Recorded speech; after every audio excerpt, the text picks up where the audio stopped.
My name is Israel Perales, and this is Healthy Communities. How can they affect mental health and illness? Picture yourself as a student at a local high school. Look around and ask yourself, what about this environment calms you? What if instead you're at an out-of-state university? What do you notice then? What about a nursing home? What about these places bring joy to you? Though we may not realize it, the environment and community we take part in every day plays a crucial role in establishing our well-being. Not only can this affect our mental state, but it can direct us away from attracting mental illness such as anxiety, depression, etc. First off, we need to back up and ask ourselves, what is a community and what about it makes it healthy? The World Health Organization identifies health as a state of complete mental, social, and physical well-being. Community from the Webster Dictionary is also defined as a unified group of individuals. With this in mind, we can move forward with the mindset that a healthy community is a group of unified people that live in a state of social and mental prosperity. But with this, how can we achieve this state of healthy prosperity? First, we must acknowledge that everyone's views on community backgrounds are different. My findings may not resonate with the person right next to me, and that is perfectly fine. However, that being said, Don Joseph from Deakin University states how mental well-being has been considered in close relationship to the objective conditions that allow people to thrive. So with that, we go forth with the idea that our environment plays a role in influencing our well-being. So what exactly about our community allows us to thrive and prosper? There are many factors that play into this, but the main factor is social connection.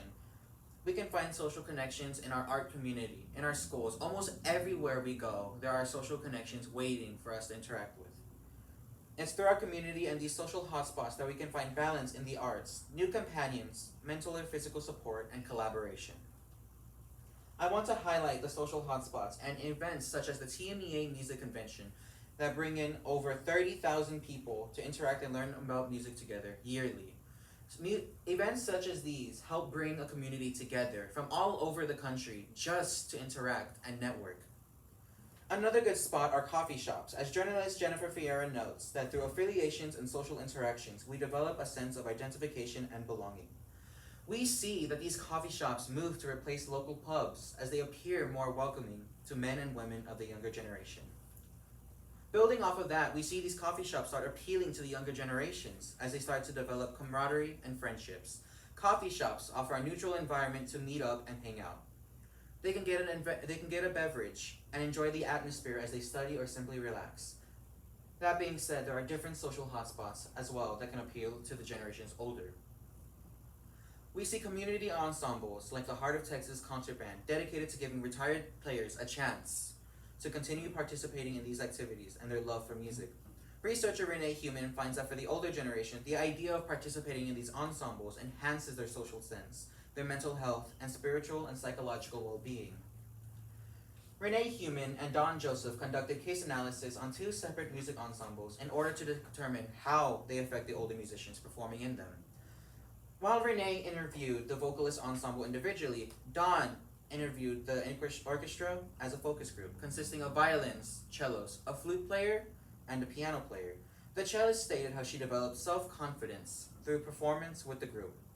And the bass vocalist remarked as well that he found the ensemble to be an anchor in his life and that he was accepted among all of them.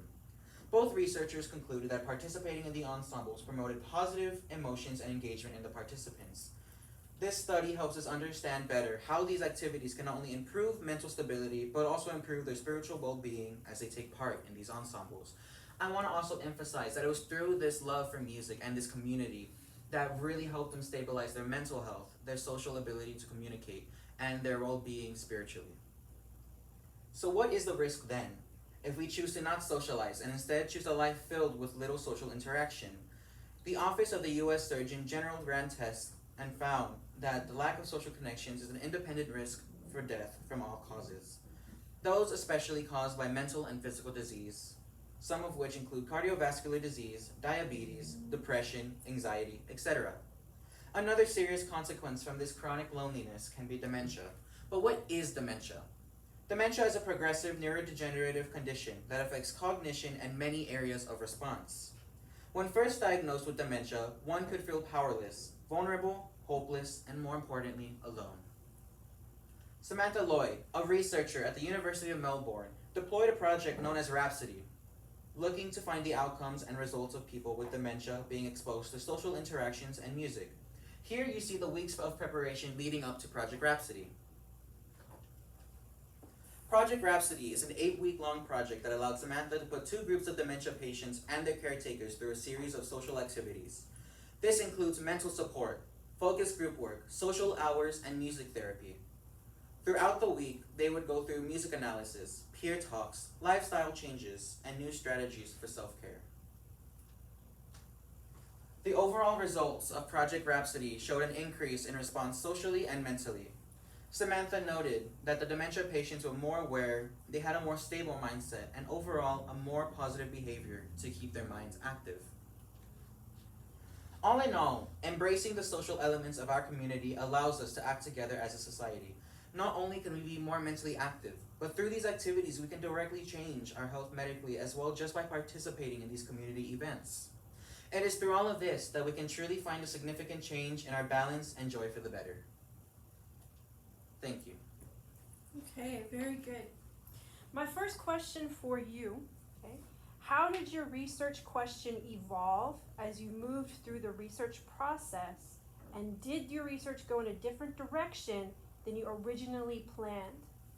Yes, my question evolved through this research to not only include just hotspots, but include other topics such as music and mental health in itself. While I was just going to originally touch base on how these communities develop and how these communities improve us mentally, I was able to create more in a music sense and in a social sense as well. I was able to evolve my question through that. Okay, all right. My second question for you, okay, explain the level of certainty you have about your conclusion or recommendation for future. Can you repeat the question one more time? Yes. What level of certainty do you have about your recommendations for the future? I have a very high level of certainty. I'm very certain that through my conclusions and findings, we can truly prosper as not only a community, but as human beings. I truly believe that it is through music, it is through color, it is through social communities that we can truly prosper and improve, not only mentally, but physically. Very good. Thank you.